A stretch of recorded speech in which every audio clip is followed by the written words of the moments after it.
Hello and welcome. We have here today your two favorite badass reverends, Rev C and Rev KA, on the listening field. Our mission is to have frank, weird, and honest conversations about spirituality, chaplaincy, and spiritual care from an interfaith, non denominational lens.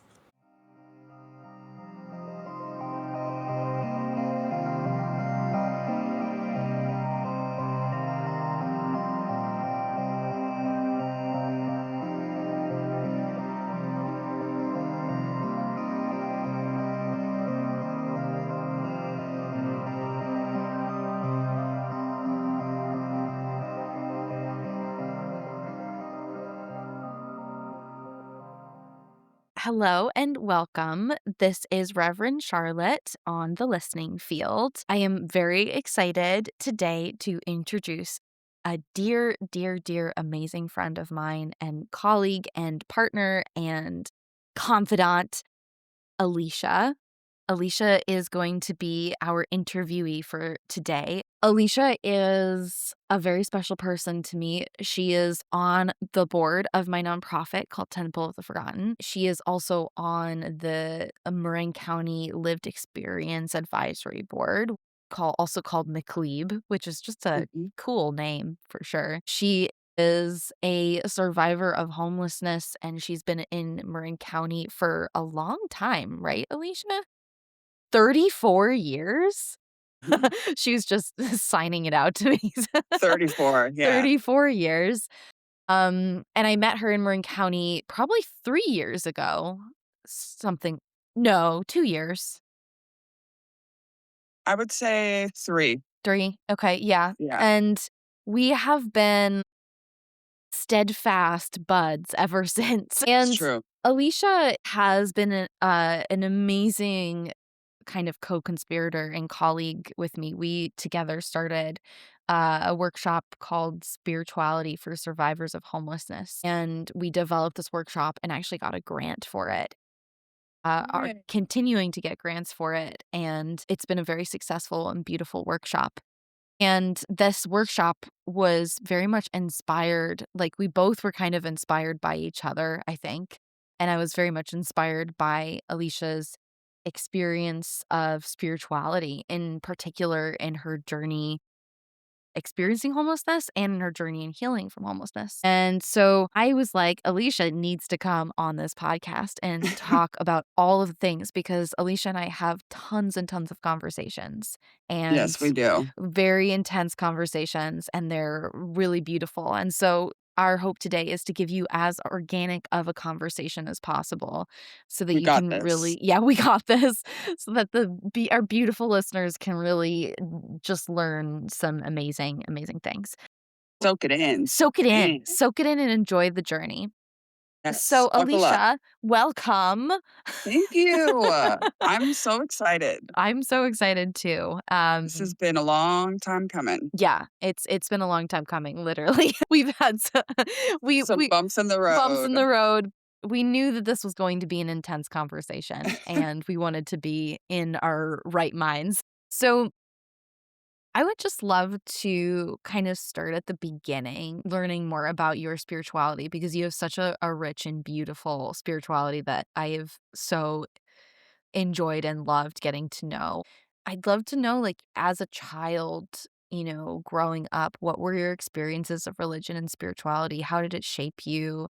And, like, how did it impact or help or not help the landscape of your life when you were a kid?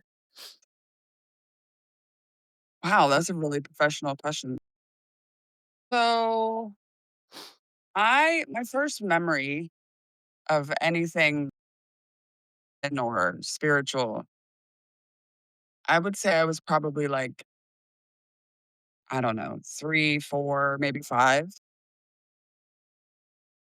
And I remember going to a church, and it must have been Christmas Eve or around Christmas time. They do the toy drives for families that don't have money for their kids. And I remember waiting in this huge room, which wasn't a room, it was like the actual congregation where people, the pews and Yeah. everything are. And they had a Christmas tree on the stage, and it was very beautiful. And we had to wait in line to go get a toy from underneath the tree. And that was my first memory of a Christmas and something that had to do with a church or spiritual or religion. So that was my very first Mm. memorable experience. And then later on, when I moved out to California, the family that adopted me, the mother, my mom, refer to her as my mom because she's my mom. Yeah. She was heavily into the church. So all of a sudden, every Sunday, like I'm in Bible study, I'm in church. Every summer, it was vacation Bible school. Then it was youth group. Then I started singing Oh, in the right. church when I was like in my early teens, I think. And I just kept going with it. So I literally was in church to some degree, like 3 to 4 times a week, Oh, between like what my mom had to do, because it was a Baptist church, Southern Baptist. So it's like planning committee, prayer group, women's group. And then, we had the youth group and regular church service, praise team service. It was just a lot, but it was great. A lot of my best friends in my junior high and high school years mhm. were from the church. I met them at church and youth group. So I was always involved on some level. What was your Um, experience of that? Where was it, like, it was enjoyable, connecting, or did you not like it? Like, it was fine. I think for me, like, when you're 8 years old and all of a sudden you don't really have a choice, like, because my mom was like, no, no, unless you're sick, you're going to church. And it was just me and her going. Like my brothers didn't have to go. My dad never went. So it was cool. I enjoyed it. At that time, it was like, I gotta do it because my mom said so. okay. But I can't remember ever being like, don't want to be here. Mhm, Like mhm, I decided to get myself baptized. I gave my testimony in front of mhm. the whole congregation. And I was like 10 years old. I was Wow. super young. So it just helped me stay out of trouble, I think, honestly. Like, Yeah. you can't go to a party and do things you're not supposed to do Yeah, if you're yeah. at a Friday night youth group event at your church. Right, right. It kept me really in line, I think, with a lot of things that Mm, I could have potentially gotten into at that age. But yeah, I mean, it was like a family. Everybody there that was there was rooted in that church. I mean, we're mm, talking about like old school members, mm. like had been there for 20, 30, and they just all used to love on me. If I got sick, they would do a prayer circle. I mean, and they were powerful women. Yeah. They would like kick things out of my body. So Wow. with just a prayer. With just a prayer. Yeah. Was that, 'cause you just said that you had been adopted, and was that kind of sense of community and care, was that very significant for you? I think it was. I mean, at the time, I was on autopilot. You Yeah. know what I mean? Because I had so much going on. I think I was just happy to be somewhere where it was a different energy and it Yeah. was a totally different way of living. Yeah. My childhood was super traumatic, very, very bumpy. So to come out here and be surrounded with love and calm and no fighting, and no paramedics and cops showing up at the house all the time, Yeah. just really healthy. And so when I started going to church, it was like everybody there already knew who I was because my mom had told them prior, like, "I'm Yeah. going to get this girl, this is her story, I'm bringing her home with me." And they from the day one, everybody in that church was like, "Alicia!" Like, they knew me, Oh. and they all just always hugged on me and just told me how proud how they were of me and how beautiful I was. They're just so loving and supportive. So it was, there was a lot of really strong pillars growing up. I love It that. was I love that. Yeah, And it I was can beautiful. I can, like it's so interesting because I see that those qualities in you. You're so good at being like, "I love you, I believe in you, like, you got this." Well, That's you know? it's really important for people to hear those things because I think it's such like a lost appreciation.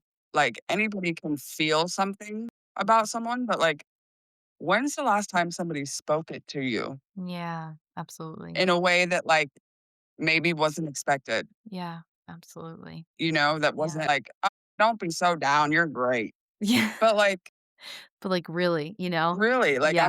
I'm just saying it to say it because it's really how I see you and what I think about you. Yeah, yeah. It's all love. It's all Yeah. love. Yeah, thank you. Thanks for sharing all that, and Yeah. I'm curious, so as you got older and life just continues on, what was kind of the landscape of your life as you entered into your 20s, and was spirituality and religion still part of that? Yeah,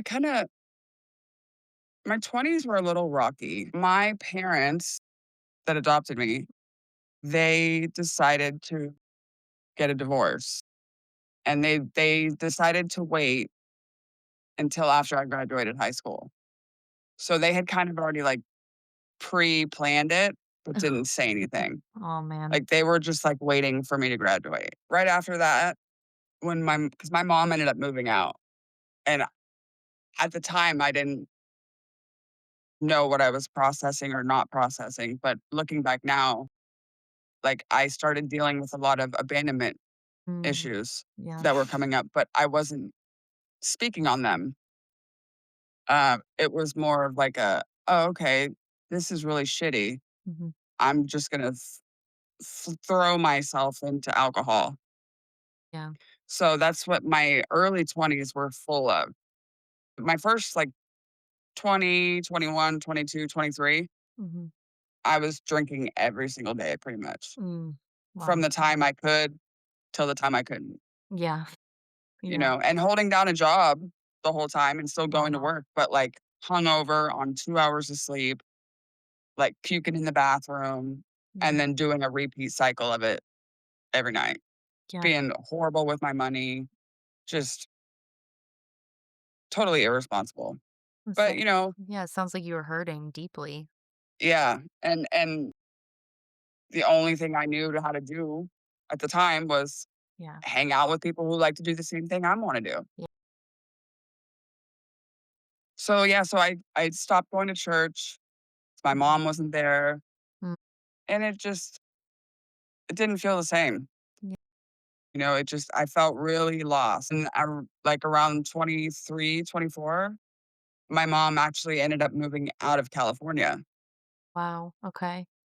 So then I was really, like and then 6 months after that, my dad went to prison.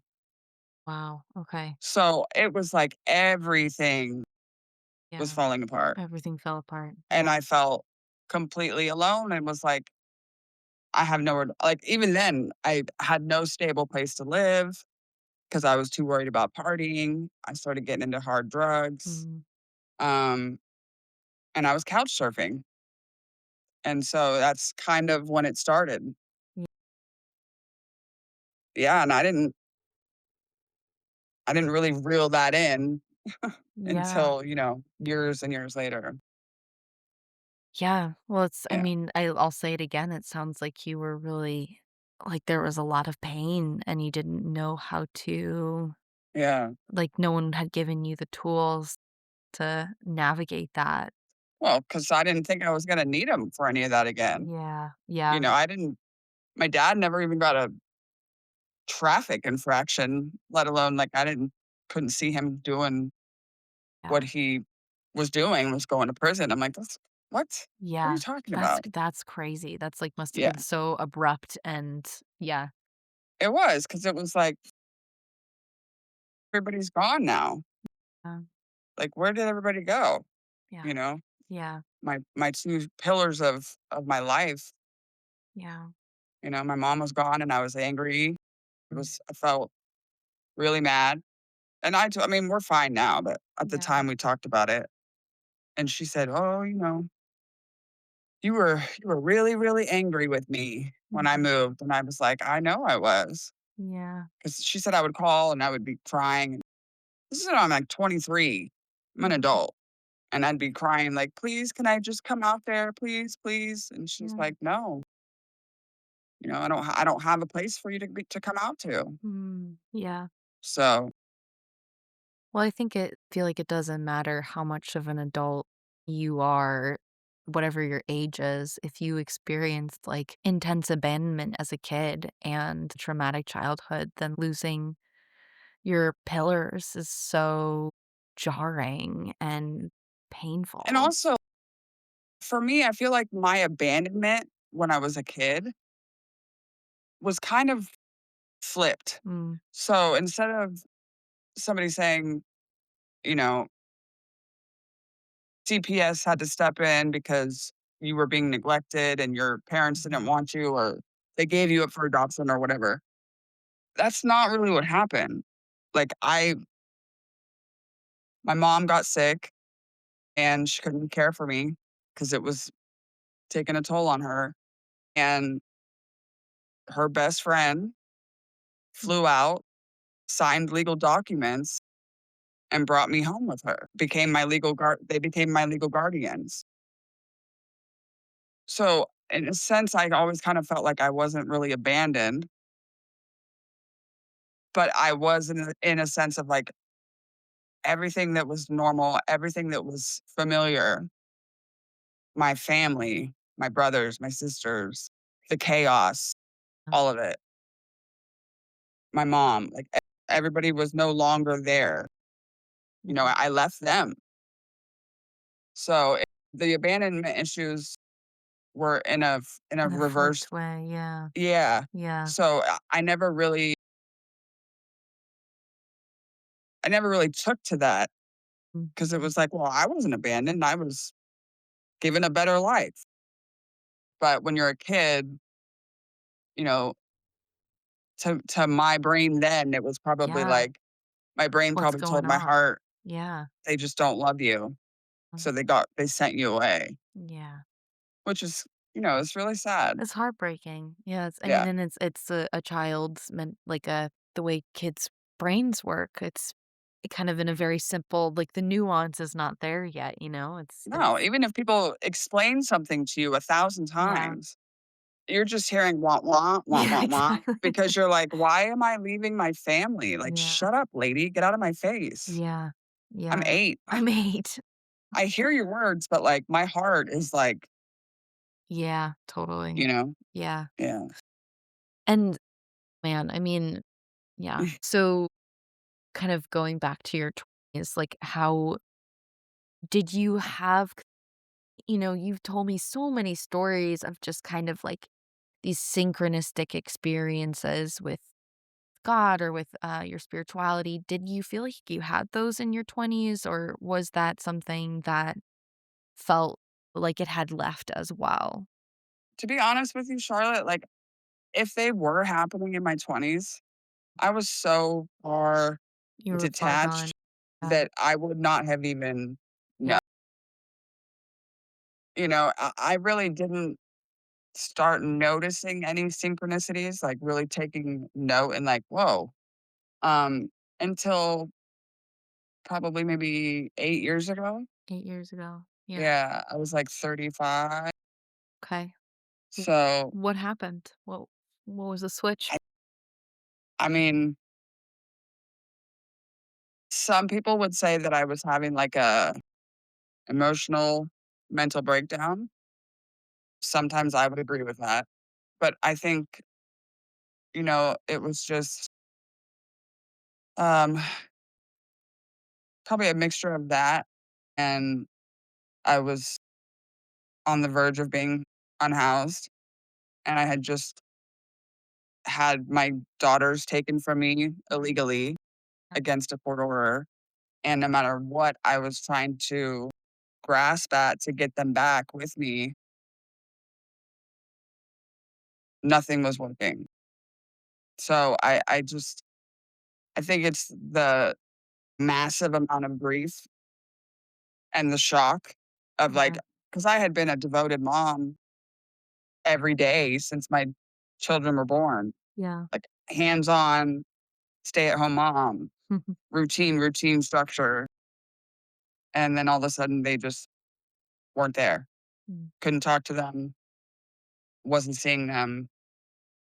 My entire structure of everything that I had been doing, it's like somebody just went and it was just halted. So I think it was a combination of that and the grief of that, Mm.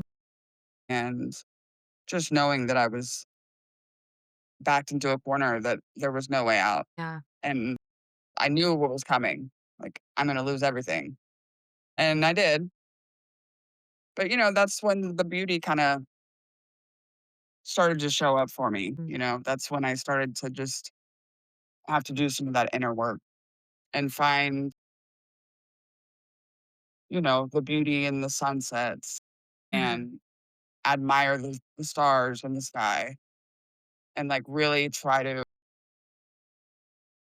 connect with something, because nothing here was doing it for me. Yeah. Nothing or nobody here was making me feel anything. Yeah. It was just loss after loss after loss on every level. Material level, finances, people. I kept losing people left and right. It just was, but that's when your spirituality or your higher power or whatever you choose to call it, your God, that's when they show up. Yeah. I mean, me and Moses, I get Moses, Yeah. bro. Yeah, I remember we had Like, that Moses' conversation. story, me and him are like this. Yeah. I'm like, "I feel you." Like, Yeah. I understand what you went through to a degree, Yeah. And I you know? I remember that conversation we had about Moses, and I'm just feeling what a crazy contrast to have just such deep loss and grief and pain and endings. And in Yeah, that and from that space to be called back to one's spirituality. I remember you saying in that conversation, I forget what it was, but you said something along those lines like, "I don't like this." Like, "I don't like that." And I was like, "I don't like it either." no, It's such a strange kind of mechanism of spirituality that I've seen repeated in so many different circumstances, and yeah. it's just mind-blowing, like, there's no It's like a words. it's like you feel like, "Where's the Punk'd crew?" Like, I'm on MTV's Punk'd, but, like, Yeah. Jesus is doing the monologue instead of Ashton Kutcher. You know what I mean? Like, Yeah. where's he at? Where is he at right now? Where's the boom mic and shit? Like, I'm about to go nuts. Yeah. That's kinda how it felt for me. Sometimes I still feel like that, Yeah, I mean, makes but sense. Makes sense. yeah, it's intense, and it's, the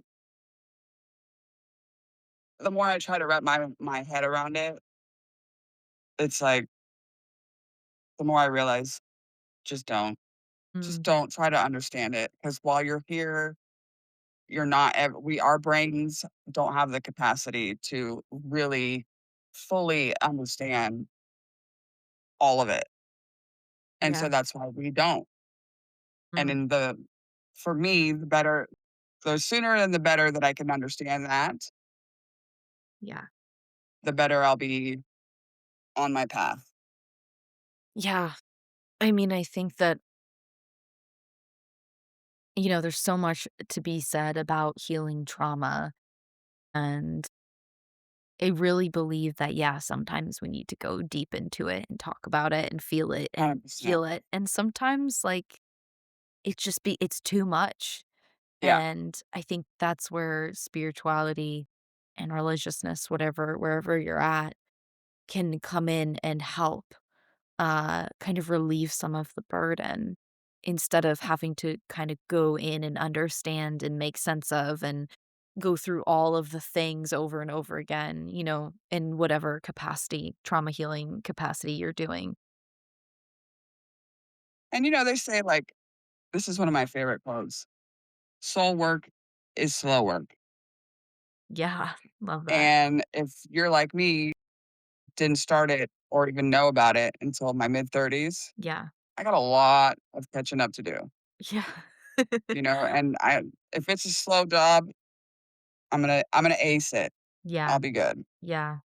you know? Yeah. I mean, I genuinely always tell people, and more importantly, I always tell myself that the slowest things in life are the best things, Yeah. the things that happen. It's funny you say that because, like, I remember when I was in full mom mode, like, routine, routine, routine, structure, structure, gotta be somewhere at this time, right? Mhm. And I was always rushing, rushing, rushing, rushing, always. And, like, to the point of, like, it was a little it was not acceptable, because it was like that energy would transfer over to my daughters. Mm. Because, like, "Come on, come on, come on," always in a hurry. Yeah. And so now I realized, like, probably the first year that I was unhoused, "What am I walking so fast for? Because I don't have Mm. anywhere to be anymore. I Yeah. don't have an appointment. I don't have a job. I don't have to drop off or pick up my kids. Time is not of importance to me anymore." Yeah. And so that's when I really literally slowed Slow my stride down, and I walk pretty freaking slow. really wanna get into your experiences of being homeless and also having these kind of spiritual synchronicities, and because it from what you were just saying, it's a really powerful thing to suddenly slow down, and it sounds like Yeah. that had an impact on you being in touch with yourself and with your Mhm. spirituality. Yeah, I mean, I think the individuals that I came across that were also unhoused with me, a lot of them taught me a great deal about myself. And what I mean by that is, like, somebody that has extreme cases of ADHD or OCD, Mhm. right? Where, like, it would take them what would seem like forever to get their backpack together so that we could go to the store. Interacting with those individuals really had to put my ego and myself in check and be like, "Just be patient," you know? Yeah. I know we both said we're gonna go to the store, but stop standing and, like, making it obvious that you're ready to go. Mm. Like, they know you're ready to go. Like, you're just making Mm. it worse for them. Like, just sit down and just play a game on your phone or something, or start coloring, or, Yeah. it really teaching myself, like, stop being so rigid, stop trying to inflict your will on others, Wow. because where did that get you? How well did that work for you? And others doing it to me, how well did that work for me? So, you know, there was a lot of lessons that I learned from every single person that I met. and that I interacted with Yeah. closely, you know, because you never know who your teachers are going to be. Yeah. You never, never know. And if you look at it like every single interaction that you have with somebody, you're either teaching them or they're teaching you. Or both. And what is it that or both? And what is it that this person has been put in front of you to teach you? And it's not in the sense of I'm going to teach you a lesson. Mhm. That's not what I'm speaking about. Yeah. I'm speaking about like what can you learn from them? Yeah. Do you have the ability to step outside of yourself and look in on this interaction or this friendship and really reflect on it and see your part and see what you could be doing better or see how you could be serving or learning better. And that's really what I tried to do while I was on unhoused Yeah. because it was like, I'm here for a freaking reason, dude, you Mhm. know? And maybe it was to make me a better person. Maybe it's because I was becoming super, super tainted with life and everything that was going on. Mm. And maybe I needed to get literally pulled down onto the ground so that I could slow down, because who knows? Who knows? I mean, we're talking like suicidal, like I tried, 3 different times. And I just think that, my ancestors and all my angels that look out for me and my God were like, get her out of this game. Like, Yeah. put her on the bench, dude. She's out of control and she don't give two fucks. Mm. Excuse my language. Yeah. But I really didn't care. Yeah. I didn't. So, I think when you have that mentality, sometimes the universe will definitely pull you down on your behind. Mm.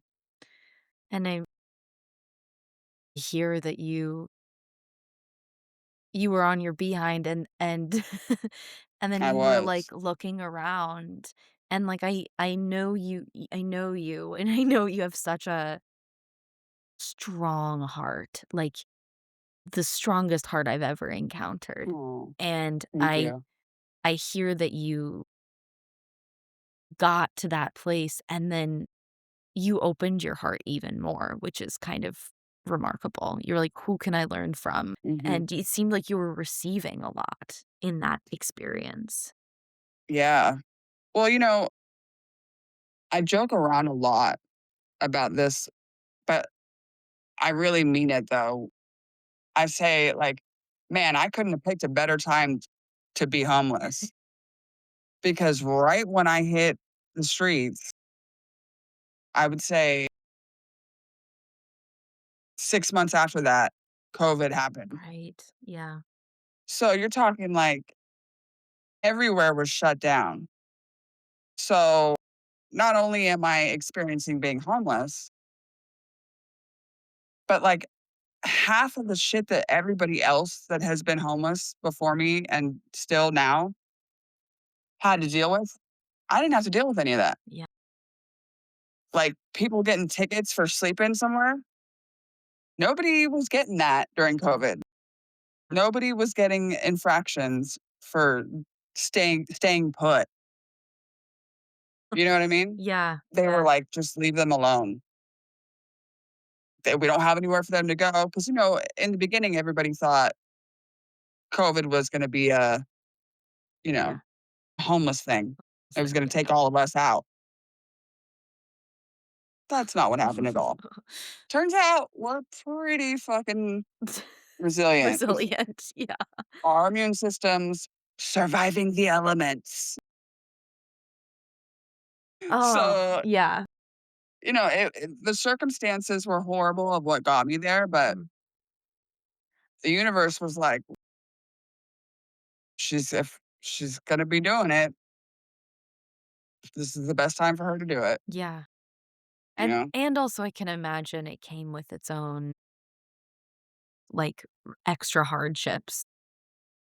I really felt like what I was going through, what I was feeling in my heart was really in alignment with what was going on in the world. Wow, yeah, So everything changed. Same. yeah, My entire world shut down in an instant yeah, without my kids. Same. same. Same, to a degree. Everybody was like, "What do we do? What do we do?" I know. What do we do? What What do do I you're do? like, "I know, I don't know what we do." I don't know. Everybody had to wear masks, right? And Mhm. it's like, well, I can't speak to my kids. So I felt like I always had a Mask on. cover on my Yeah. mouth because I couldn't even hear from them. So it was like everything that was going on in the world, it was like I was in alignment with. And that was like a really uh, scary, but also powerful Mm. Mhm. thing to really recognize. Were you recognizing it at the time, or is this like a post reflection? I mean, I think maybe a small percentage of me Yeah. was recognizing it back then, but I was recognizing it with the wrong thought, with the wrong Mhm. thought process of Yeah. it. Yeah. Um, it was more of like a cocky, like, see what Mhm. happens when you fuck with me. Mhm. That wasn't the right way to look at it. The Mhm. way to look at it was like, man, this is this is what everyone is going through right now, you know? And I think the biggest lesson out of that was like the details might be different, but Mhm. the pain and the feelings that individuals are left with, that is what we can connect with. Hurt is hurt, loss is loss, grief is grief. Your details of why you're grieving probably have nothing to do with mine, but we can sit across from each other and I can sit here quietly and let you feel comfortable and safe enough for you to grieve. And then when you're done, you can offer the same for me, you know? And Beautiful. that's what the takeaway for me really was about was like, we different, but we same, We different, but we same. Yeah. you know? Yeah, and that ties into kind of what you were saying earlier about no like, the people on the streets that you were learning from, Yeah. and you were just kind of yeah, it sounds like you were having this very palpable experience of becoming more connected with A the people. 100%, Yeah. 100%. And it was like the most random fucking people that you would never, ever, ever, ever think to yourself, that's going to be an angel for me one day. Mm, That yeah. person is going to show up and save me from making some horrible decision or from going left when I should go right or from knowing exactly what to say and do in the moment I need to hear it when I'm about to break. And every single time, so that person would show Show up up, yeah, out of nowhere, yeah. or that person would call, or that person would have it, oh, I almost tripped you over you laying in the middle of the sidewalk here, Alicia. What are you doing? And I'm like, I'm hungry. I'm tired. I'm hot. I'm thirsty. I have no money. I got no cigarettes. I'm dying, Mhm. literally. And they're like, that's crazy. Pull their backpack out. Here's a pack of cigarettes for you. I just found them on the ground. Here's some food stamps. Let's go to Walgreens. You know what I mean? And they Yeah, always had every single thing that I seemed to need every single time without me even having to ask for it most of the time. And yeah, the yeah, understanding that comes with yeah. when you deal with individuals that have been unhoused, there is not much that could gross them out, that could shock them, that would make them go, "Ew, get away from me. I can't hang out with you because of that issue you got." Like, we don't most of us, you can't do nothing to make us go, probably not. I'll pass things." It's like, "Oh, don't even trip. Been there, done that. Let Yeah. me show you how I worked on it. Let me show you how Yeah. I fixed it." Yeah. There's not much that we, can judge anybody on because we've been through the worst of the worst, Yeah. Yeah. you know? Yeah. I will say, I will add to this and say that, in all of the hundreds of conversations I've had with folks experiencing homelessness or who have experienced it, the most common kind of stories that you hear and also just personality and it is first and foremost generosity, and Yeah, 100%. people I've never met people as generous, Yep. just remarkably, like, unconditionally generous. Dude, It's insane. to the to the fullest To extent. the fullest extent, Yep. 100%. And just and, like, loyalty, like, immense loyalty, immense dedication to care, Mhm. and also kind of what you were saying earlier, the amount of magical stories I've heard of folks Yeah. running into each other and helping each other or saving each other's lives, I'm or telling you, dude, it's just there is something remarkable. remarkable and, like, it's magic. It genuinely feels like there is some maybe like, there you know what it feels like? It just feels like there's some communal prayer happening on the streets. Well,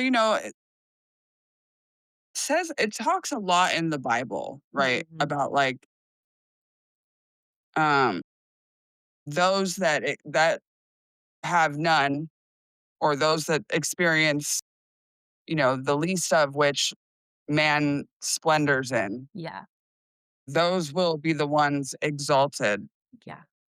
to the Most High when you get to where you go, To when where you you get to go. Yeah. heaven. You will have the seat next to God. I mean, if if that's true, Mm. I don't know. But if it is, there's definitely an extra layer of protection, I think, for some Yeah. for some reason. And I think it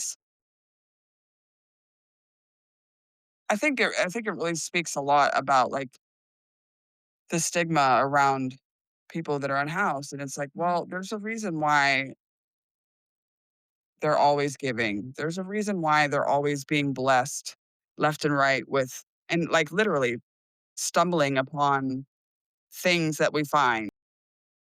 I refer to them as ground scores. It's like, oh, a ground blessing, like, oh shit, street score. Cause you just tripping over free shit. Like, Yep. somebody just knew that I needed a speaker and there's one on the ground. Nobody around to claim it. I'll walk by it 4 times. If it's still there, I'm picking it up the Yeah, fourth time. for sure. Yeah. It was there for me. It Yeah, wanted me. I know, yeah. There's so many stories where somebody's like, "Oh, I was needing this, and then I found it," Dude, or like, I the tarot cards you pulled for me last week, all of a sudden I found the same tarot cards on the ground." I'm Like not kidding you. Like, and sometimes it starts to feel like, who is listening? Yeah, Because, like, there's yeah, no way yeah, that that would appear here. But, that was before I knew about, like, the power of manifesting and speaking things into yeah, existence yeah, and into the universe and them appearing. Like, never heard about that stuff. yeah. They don't teach you that in Southern Baptist Church. No, they don't. I mean, they do teach you about prayer though, They which, teach you how to pray. they yeah, which is a little it's kind of the same we're in this it's the same family. Yeah, but it's more like, "Your will be done." Yeah, It's very vague. I And agree. Yeah, manifesting is like, the subconscious mind yeah, does not know the difference between when you're serious and when you're yes, joking. yeah, So if you don't really mean that, don't really say that. Yeah. Yep. And if you really need that, you need to really detail say it. Say it. Yeah. Yeah. 100%. Don't just say, "Your will be done." And that's where What magic is comes in. what does that mean? Like, I'm just here for the ride? No. Mm-mm. So you're here now. You've been housed I am here now. for 3 years, 4 years? Coming on 4. Coming on 4. I'm curious, Alicia, like how where are you now? I mean, it feels like even since I first met you, you have expanded so much into yourself and into your life, and I know that you still struggle, you still are wrestling with the healing, and you're also simultaneously being super brave and teaching a class on spirituality with me and co-facilitating, holding space with me and Yeah, being a leader in your community and an advocate. And so I'm just curious where you're at now and what does your employed. spirituality look like now? I'm employed She's now. employed. She works for the county. I do. But ding, but ding, ding. Ba I ding ba do. dong. Yeah. You know, everything is like, I don't really grasp any of it, I don't think. So, like, when these moments happen, when you're like, let me just, bring it back to reality real quick. I'm like, oh, yeah, Yeah. I didn't have any of all that going on when I met you. So, yeah, I just, I'm super grateful. I'm super appreciative, And appreciate um, it. and appreciated, I Yeah, hope. you definitely are by Mhm. many people. I just, sometimes I feel like I'm disconnected. I feel like I need to spend more time doing what I love, which is like just being outside. I love walking around and just smelling the air and just listening to my music and just not having a care or a worry, which obviously there's always a care and a worry, but like just not feeling like I have to be pinned down somewhere. Yeah, it's peace. Um, it's like a free spirit in me. Yeah, If I'm moving and grooving, I'm good. Even when I'm not good, I'm good. yeah. And I mean, yeah, I have come a long way, I guess. You have, dude. I have to reflect a little bit, because like I don't think I do that enough. Yeah. Yeah, I've got a really good support, you know, and I'm super, super blessed. And just really quickly, I just want to say this so I don't forget, because this kind of is the reason why I say I'm blessed is because recently somebody was just murdered Mm, within the unhoused community yeah. last Saturday. Mm, And I bring this up because if any of your listeners know anyone that's currently unhoused, I would strongly urge you to reach out to those individuals that you know. And whatever the circumstances that you think that it is that landed them there, try to put that aside for a second and just reach out. Go put eyes on them. Go sit with them and talk with them. Tell them that you care. You know, they are going through more than you probably could even understand. And it's just super important to remember to reach out to your friends or your family or to somebody that you know. yeah. If they're unhoused, go talk to them. Go talk to them. Yeah. They're not a leper.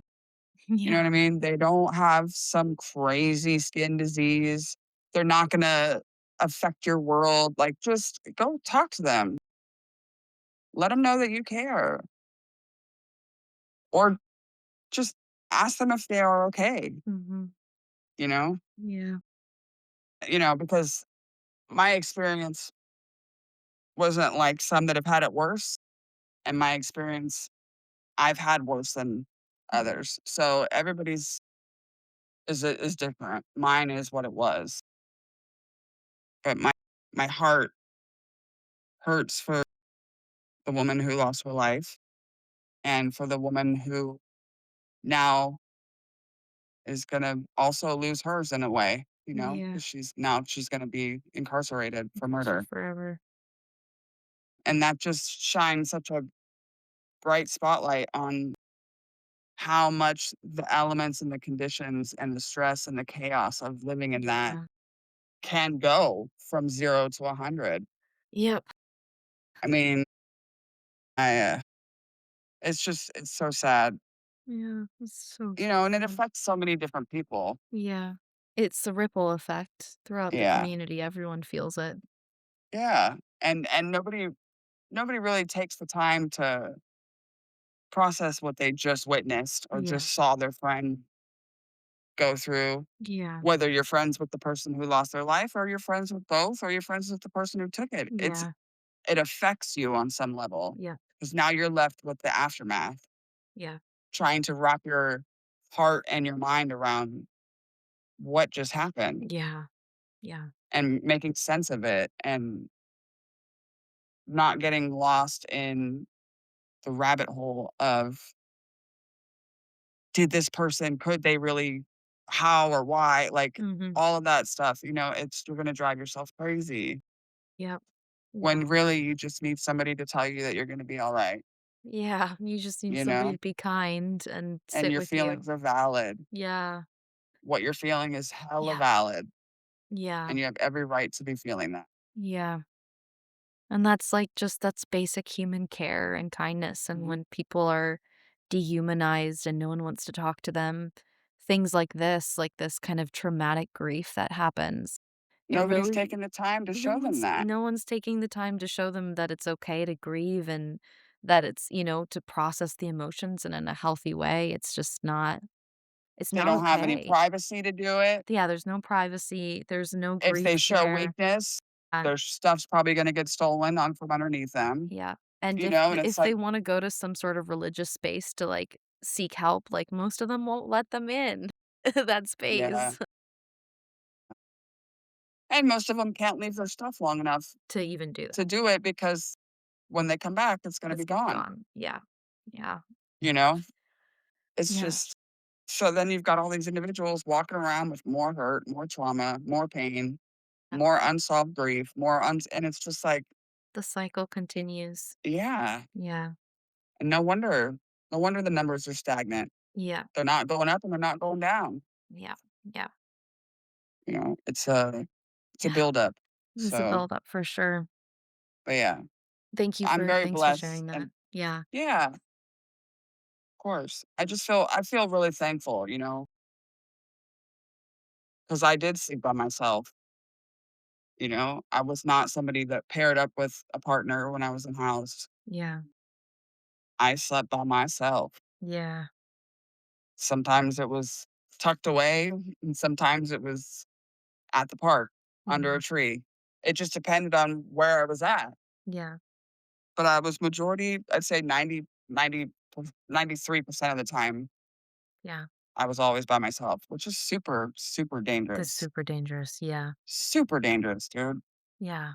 And I can't even tell you how many times I would wake up to some strange man Yeah. like, trying to cuddle up next to me, and I'm like, I swear to God, if Mm. you don't move away from me right now," I can't tell you how many times that happened. Yeah. Yeah. But thankfully, you know, I was not sexually assaulted when I was unhoused. Mm. So Wow. I mean, and that's a plus. that's rare. That's rare for women who are unhoused.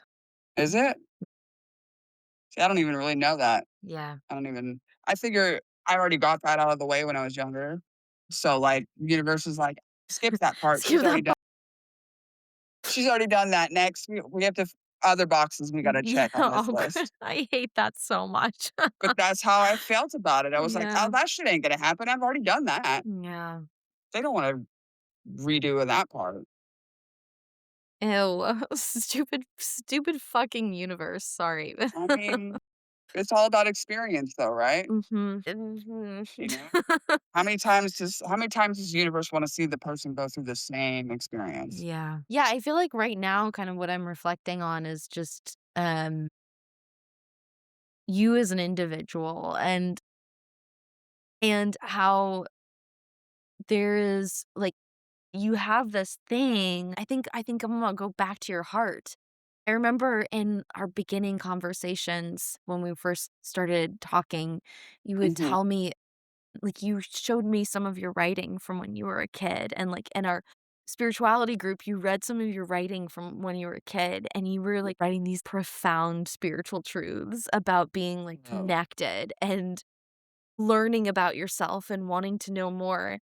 And when you were in house, you said the thing that kept you going was your art and walking and the music. Those were your kind of 3 things, which yeah, connects to when you were singing in church, and now it's so clear that it's walking and art and like, music keeps you going, and also, like, these relationships you have, these beautiful friendships you have, and this, like, dedication to advocacy, and what's so clearly a deep sense of, I'm trying to figure this all out." Like, I'm maybe not all the trauma, but you're, like, trying to figure out your place in the world.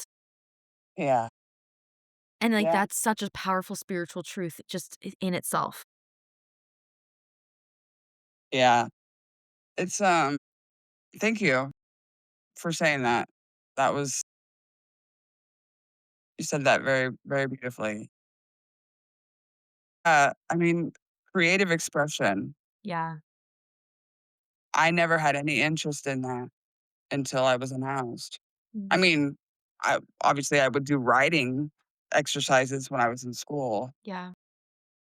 and sometimes I would do it in my spare time if I was bored or whatever, but, Yeah. like, I mean, mm, I stumbled on writing, like, it was a creative writing class that I was taking, and I didn't know what to write about.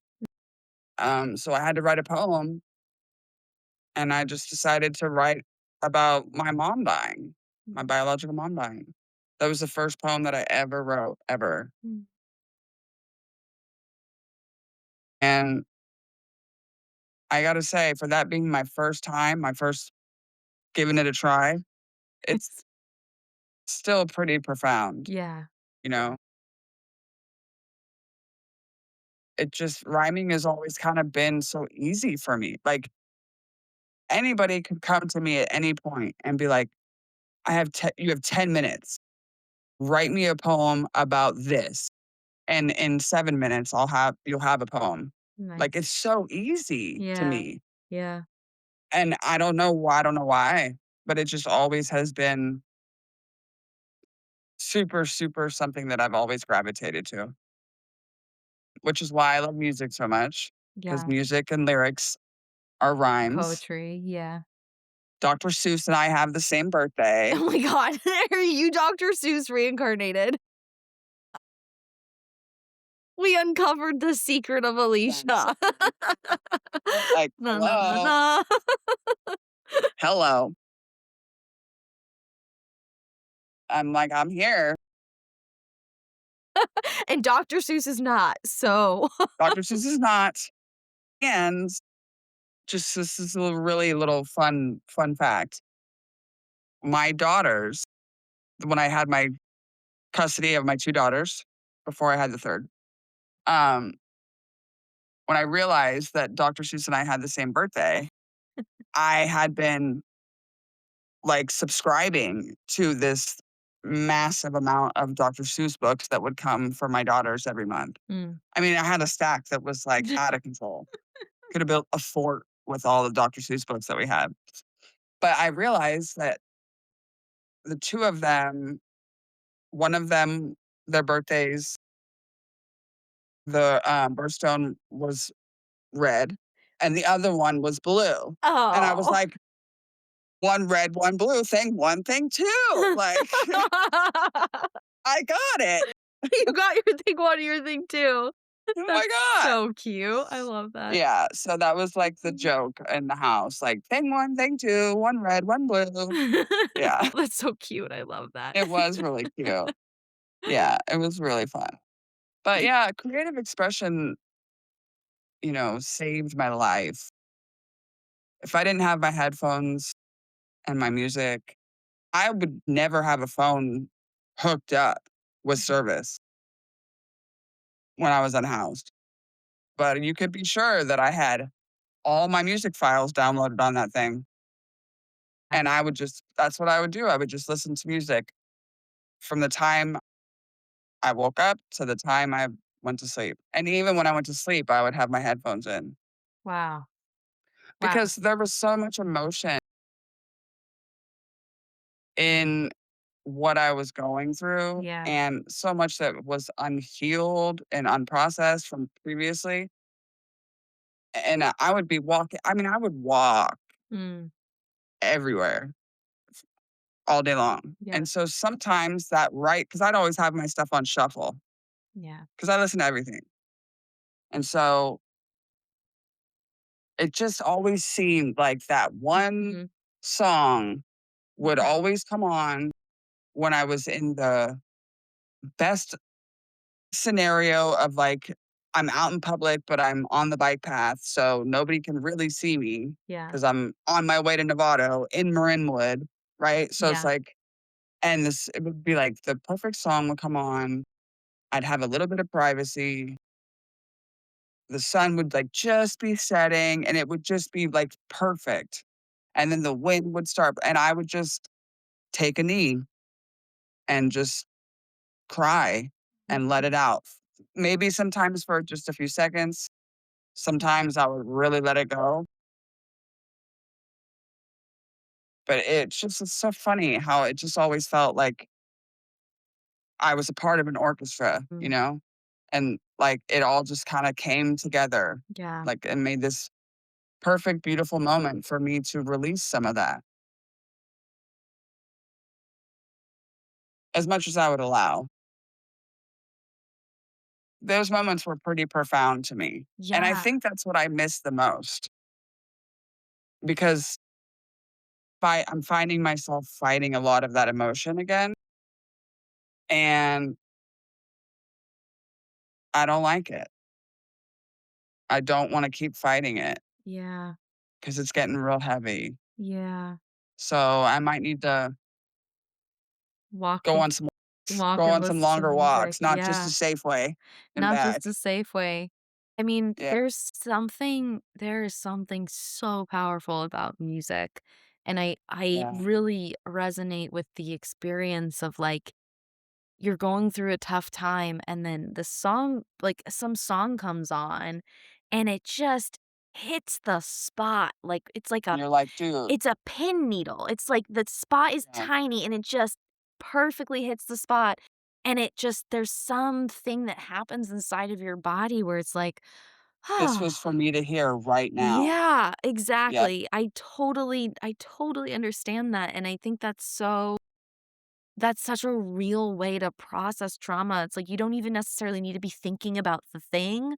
It could just be allowing your emotions to emote and allowing the music to guide you. Like that's such a real experience.